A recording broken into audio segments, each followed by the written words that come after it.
Hey everyone, and welcome back to the channel. If you love a good scare and tales that make you question everything, then you're in the right place. Today, we're diving into a story that starts on Halloween night. A night when the veil between worlds feels a little thinner and some curious choices lead to chilling consequences. Get ready, because this one comes straight from the dark corners of the internet, and it's a doozy. It all begins with three friends, Daniel, Mark, and Leo. Like many young adventurers on Halloween, they were looking for a thrill, something to give them bragging rights. Their target, the infamous Crestwood House. Now, this wasn't just any old abandoned building. Crestwood House had a reputation. Local legend whispered that the family living there vanished without a trace back in 1989, leaving behind a chilling mystery and a supposed curse. Sounds like the perfect Halloween outing, right?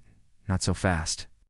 The moment they stepped through the rusted, creaking gate, a cold, almost unnatural wind howled through the cracked windows of the house.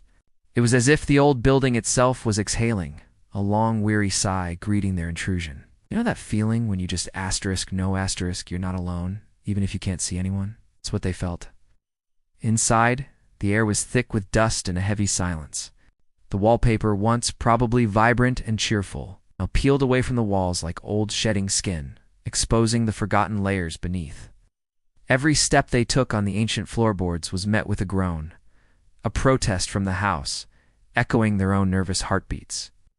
Mark, ever the one to lighten the mood, or at least try to, let out a nervous laugh.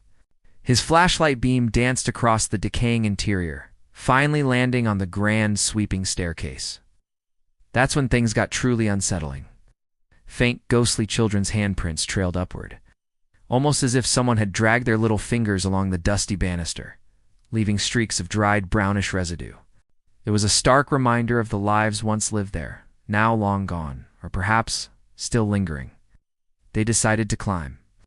Each step felt heavier than the last, their eagerness slowly replaced by a growing dread. The silence was broken only by the creak of the stairs and their own shallow breaths. Finally, they reached the top landing. There, at the end of the hall, was a door. It was slightly ajar, just enough to reveal an inky blackness beyond, and from within it, a faint, almost imperceptible sound emanated. It was like whispering, soft and insistent, yet just out of reach of understanding. Daniel, perhaps driven by a mix of fear and morbid curiosity, pushed the door open. The whispering stopped instantly, as if whatever was making the sound had held its breath, waiting. The flashlight beams cut through the darkness, illuminating a single terrifying sight, a dusty crib standing right in the center of the room. And it was rocking, gently rhythmically back and forth. But there was no breeze, no open window, no visible explanation for its movement. The air in the room was completely still. Suddenly, Leo's flashlight flickered, dying down to a weak glow before sputtering out completely. In that fleeting moment of fading light, a reflection caught Daniel's eye in a cracked antique mirror on the wall. It wasn't their own reflection. Behind them, standing tall and silent, was a figure. Its face was stretched into an unnatural, elongated shape, and its eyes. They were hollow, like empty pits staring right through them. Before they could even react, the door slammed shut with a deafening bang, plunging them into near total darkness, trapping them inside with whatever nightmare they had just glimpsed. The whispers returned instantly, but this time they were louder, more frantic, an unintelligible chorus chanting from all around them. Mark screamed, a raw, terrified sound, as his flashlight clattered to the ground, spinning wildly. Its beam ricocheted off the walls, casting fleeting, horrifying glimpses of movement. Small hands, crawling out from under the rocking crib, reaching. That's where the story takes its darkest turn. The next morning, when the police finally arrived at the abandoned Crestwood House, they found no trace of Daniel, Mark, or Leo. All that remained was a single cell phone, dropped and forgotten, on the dusty hallway floor.